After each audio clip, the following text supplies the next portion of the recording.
Olá pessoal, tudo bem? Sejam todos bem-vindos ao nosso canal. Nesse vídeo estarei explicando sobre a primeira lei de Ohm, ok? Para estar dando início à primeira lei de Ohm, vou estar explicando o que é uma resistência elétrica, ok? A legenda ao lado vai estar referindo o que são os elétrons e o que são os átomos, ok?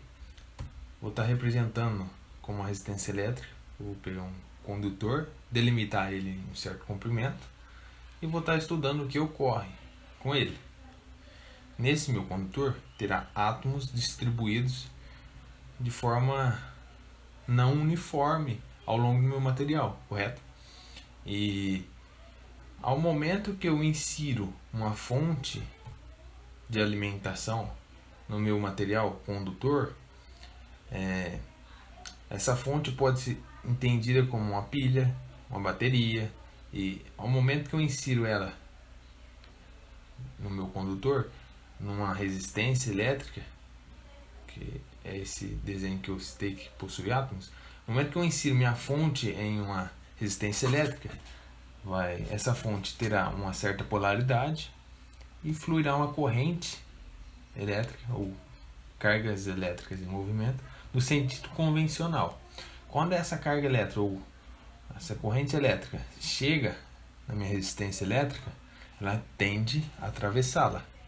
Porém, dependendo da configuração dos meus átomos,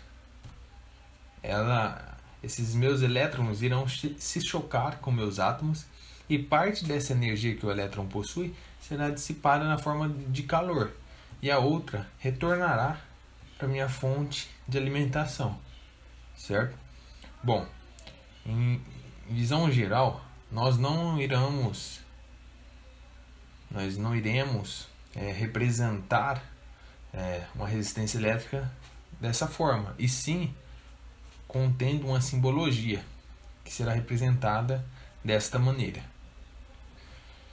Visto isso, George Ohm realizou um experimento para verificar, para fazer uma relação do que ele conhecia e para tentar verificar se era possível descobrir outra grandeza, ok?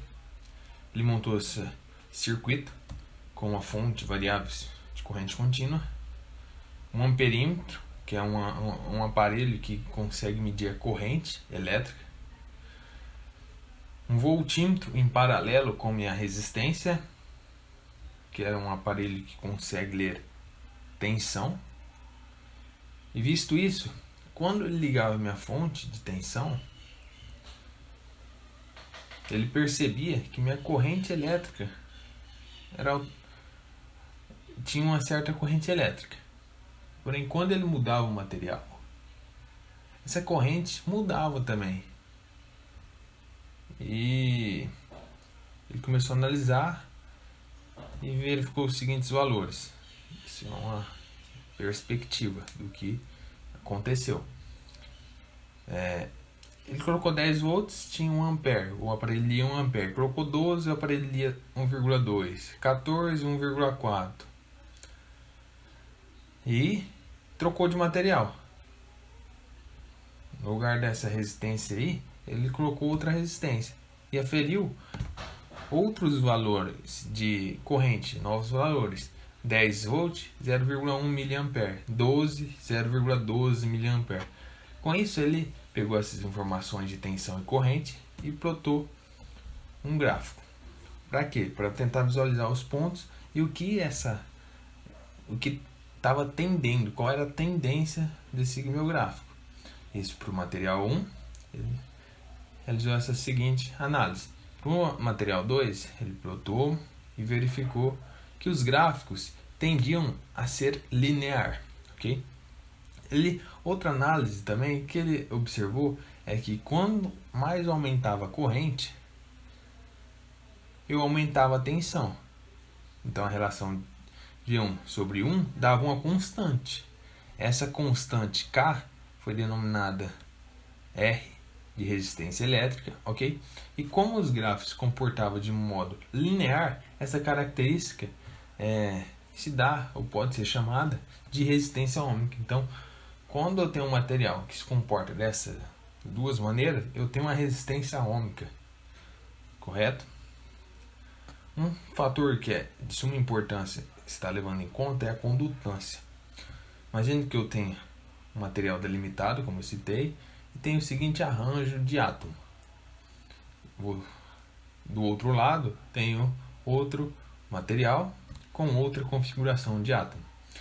Se eu colocar uma fonte de tensão, vai aparecer corrente elétrica ou cargas elétricas em movimento. Do mesmo modo, se eu colocar do outro lado. Porém, o que se percebe é a seguinte situação: condutância nada mais é do que a capacidade que o material tem de conduzir eletricidade ou corrente elétrica. Então ele vai medir, a condutância irá medir a capacidade que meu material tem de conduzir eletricidade. E percebe-se a segunda situação: o material da esquerda ele tem a capacidade de conduzir maior do que o material da direita. Porém, meu material da esquerda possui menor resistência do que meu material da direita. Então, a seguinte situação pode ser escrita: que a resistência que o meu material da esquerda possui uma resistência baixa, porém a condutância é alta. E o meu material da direita é inverso ao que eu disse. Com isso, criamos uma outra formulação matemática que irá nos ajudar a reescrever a primeira lei de Ohm. Okay? Relação entre tensão, corrente e resistência elétrica é denominada primeira lei de Ohm, certo? No entanto, ela pode ser escrita como V é igual a RI. Normalmente pode se encontrar também, ao invés de V, U. A unidade de medida dessas respectivas grandezas são: tensão dada em volts, corrente ampere, a resistência é ohms e a condutância é Siemens. Outra forma para a escrita, como eu havia dito, é, ao invés de escrever a resistência, eu escrevo em termos da condutância, certo? Bom, começando a partir para a análise de circuitos. Uma convenção que temos que levar em conta é a seguinte: eu tenho uma resistência e minha corrente elétrica entra pelo lado esquerdo. Então, por onde a minha corrente elétrica entra é polo positivo. E por onde minha corrente sai é polo negativo. Com isso, tem-se uma queda de tensão ali. E é representada da seguinte forma: a flecha, o bico da flecha é sempre polo positivo e a traseira da flecha polo negativo. Correto? Agora, em geradores, como eu represento? Como eu tenho essa convenção para geradores? É a seguinte: mesma coisa. Onde é polo positivo é o bico da minha flecha e o negativo é o início da flecha. Ok? Beleza. Tendo em vista essas convenções, iremos analisar o seguinte exercício.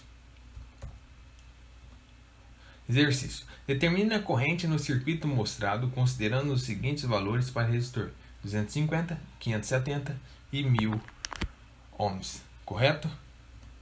Eu tenho esse circuito, uma fonte, um resistor, o outro. Esse circuito irá ter a seguinte característica: esse ponto A é o mesmo que o ponto B. Não tem nenhuma resistência entre o A e B. Então, eles são pontos comuns. O ponto C é comum com o ponto D, porque eu não tenho nenhuma resistência no caminho, correto? Com isso, eu posso dizer que a tensão R1 é igual à tensão da fonte. Por esse motivo, pelos pontos A e B serem comuns, igual que C e D é comum, correto? Em analogia, os outros dois circuitos são idênticos, o que muda é o valor da minha resistência, correto? E minha corrente flui, como vocês podem ver, em sentido convencional, sai do polo positivo da fonte e entra no polo positivo da meu resistor.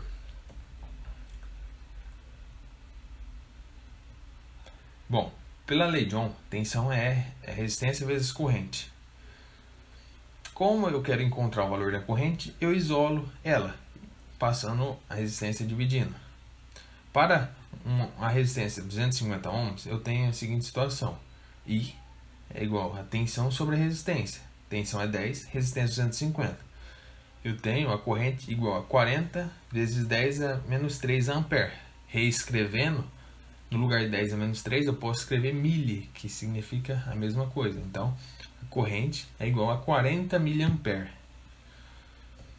Para uma resistência de 570 ohms, vou ter a respectiva corrente. Faço o mesmo procedimento, tenho 17,54 miliampere. Na próxima simulação, como esse 17,54 miliampere não é exato, o software que iremos utilizar para representar a intensidade de corrente vai dar um valor exato. Ele irá aproximar para 18 miliampere, correto? Para uma resistência de 1000 ohms, eu tenho uma corrente de 10 miliampere. Bom, feito isso, basta analisar o que ocorre com a minha intensidade de corrente elétrica. Bom, aqui eu tenho uma fonte de tensão e ao lado eu tenho um resistor.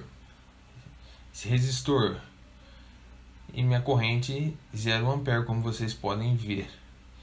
E essa é uma chave liga e desliga. Para mim alterar o valor da minha resistência, eu tenho que estar com a chave aberta para não correr risco. Estou com a tensão de 0, coloco ela em 10 volts, ou seja, minha tensão é de 10 volts. Agora, tendo a tensão de 10 volts, me resta alterar o meu valor de resistência para que seja igual ao do circuito. Colocando o valor de 250 ohms de resistência, eu vou ligar o circuito e vocês irão verificar que a intensidade de corrente é 40 miliampere, como calculado. Porém, eu quero que vocês atentem o máximo para a intensidade dessa corrente. Correto? Vou alterar meu valor de resistência para 570, conforme a segunda parte do exercício. E irei observar a seguinte situação para minha intensidade de corrente. Ela diminui para 18 miliampere. Bom, feito isso, resta-me alterar o resistor para 1000 ohms e verificar novamente a intensidade de minha corrente. Correto? Feito isso, vou fechar a chave e vocês irão ver que a intensidade de corrente cai com relação a quando eu coloco a resistência de 250 ohms. Correto? Bom, obrigado por terem assistido o vídeo. Não se esqueça de dar o like e se inscreva no canal. Compartilhe com os amigos. Espero que entenderam o que é a primeira lei de Ohm. Qualquer dúvida, pode perguntar nos comentários ou entrar em contato conosco em qualquer uma das nossas redes sociais ou e-mail que se encontra abaixo. Também peço que vocês vejam o nosso próximo vídeo com exercícios resolvidos, um pouco de complexidade sobre a primeira lei de Ohm abaixo. O link está na descrição. É isso e obrigado.